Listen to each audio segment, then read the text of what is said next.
Всіх вітаю, гості і підписники мого каналу. Сьогодні знову продовжую рубрику «Мої саджанці», історія моїх саджанців.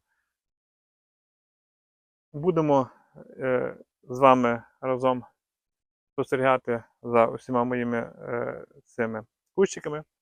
І сьогодні хочу вам розповісти про такий кущ. Знову ж, це з рубрики невідомих. Я його посадив приблизно, якщо я не помиляюся, це було також давно. Ніде не записував, назву кущика я не пам'ятаю, бо дали, висадив, і ті, хто дав, також кажуть, точно не пам'ятають. То от, зараз я вам показую, який його стан, як він розвивається.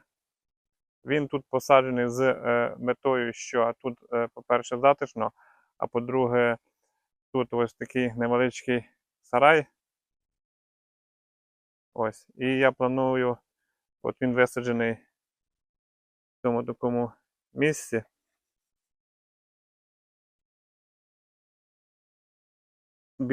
Прямо під сараєм.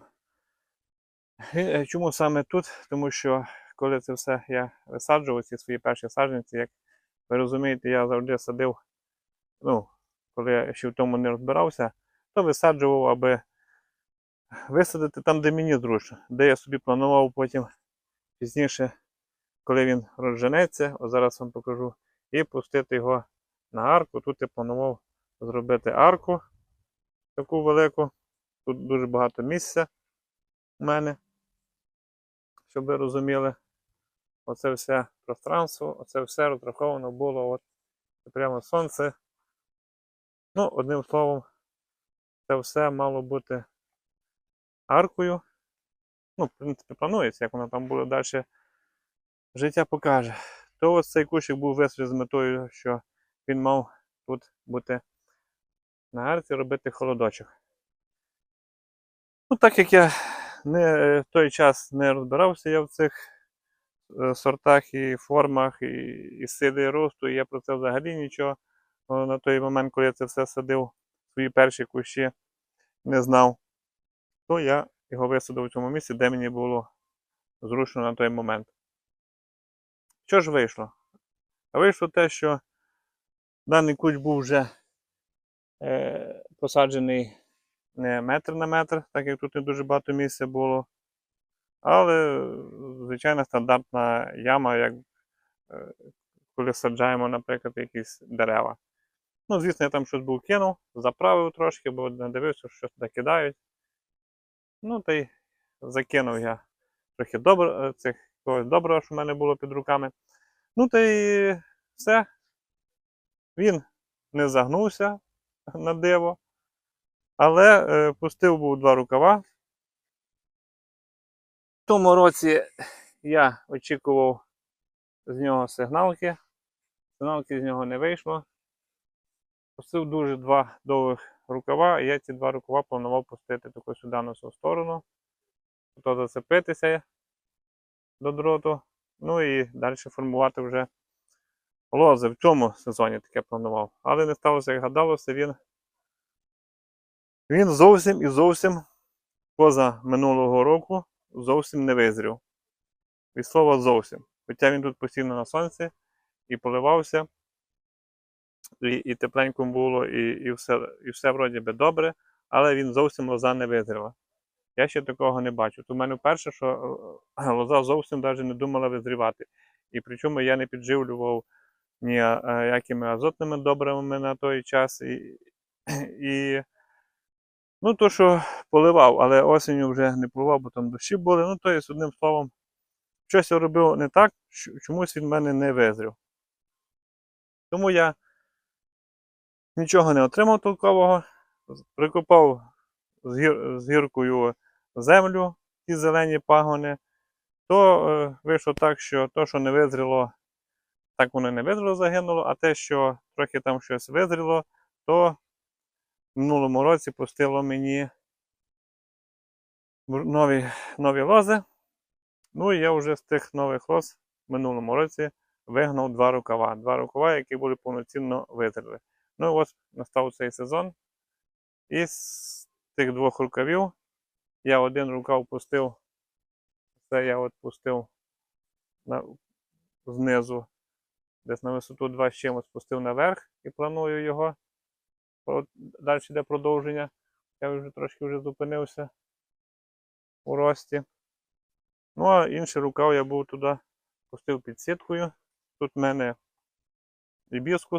ібіскус, як він правильно називається. Вони осінню всі гарно підрізаються, він зараз просто трошки розрісся. Ну і одним словом я той рукав пустив сюди, тако ззаду цього кущика. Ось так, от там ззаду я його пустив.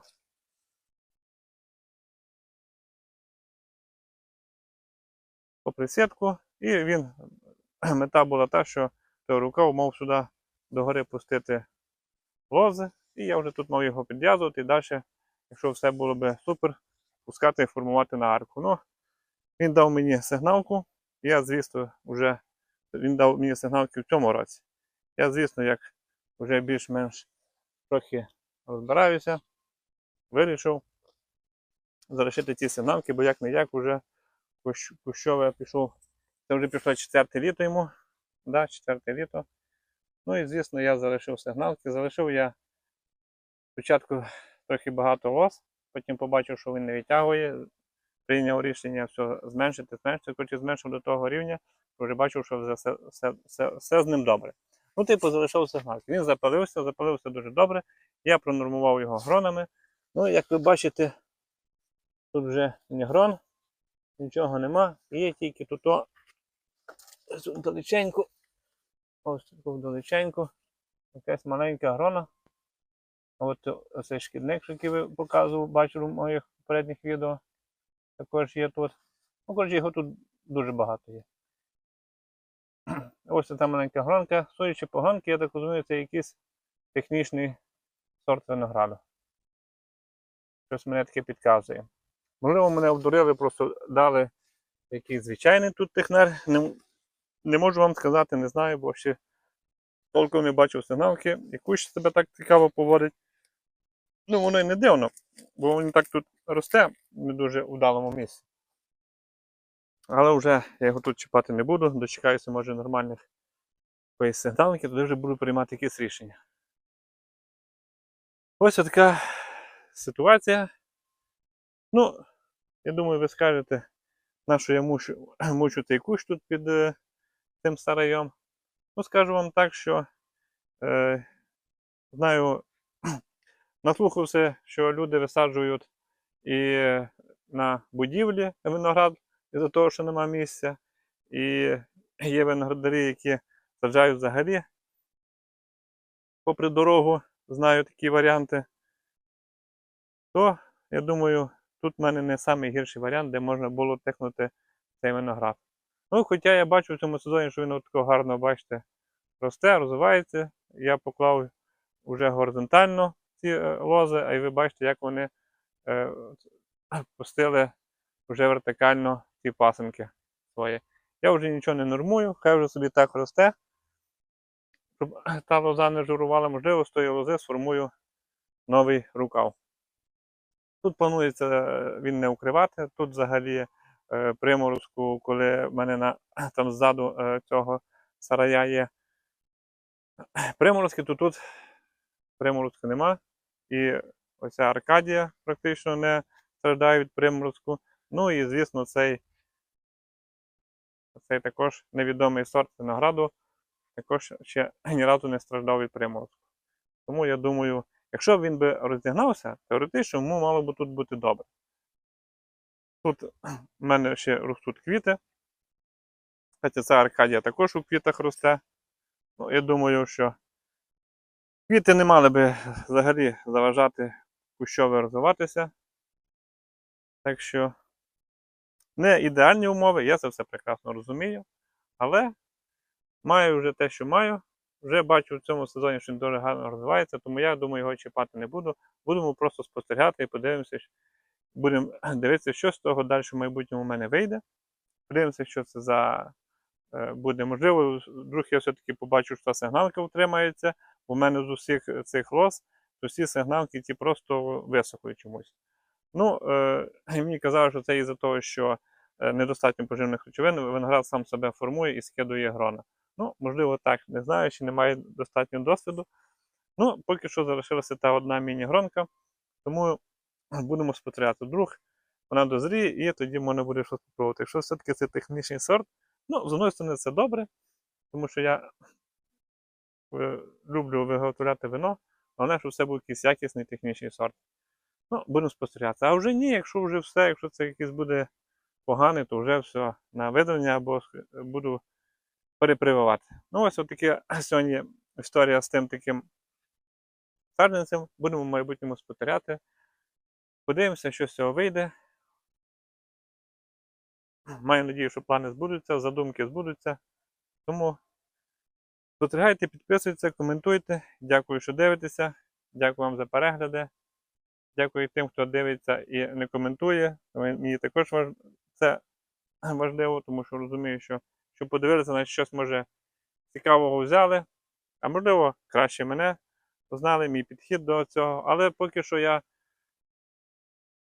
набираюся досвіду. Звісно, не в таких масштабах, як би хотілося, із-за певних моментів в цьому житті. Ну і висаджувалися ці всі кущі, мої перші, також не зовсім технічно правильно, теж по різних причинах.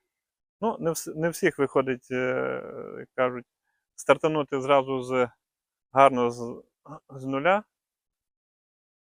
Тому я набиваю свій досвід, проходжу свій шлях, руки не опускаю, з надією дивлюся на кожен кущик, планую, що я далі буду робити з цим кущом.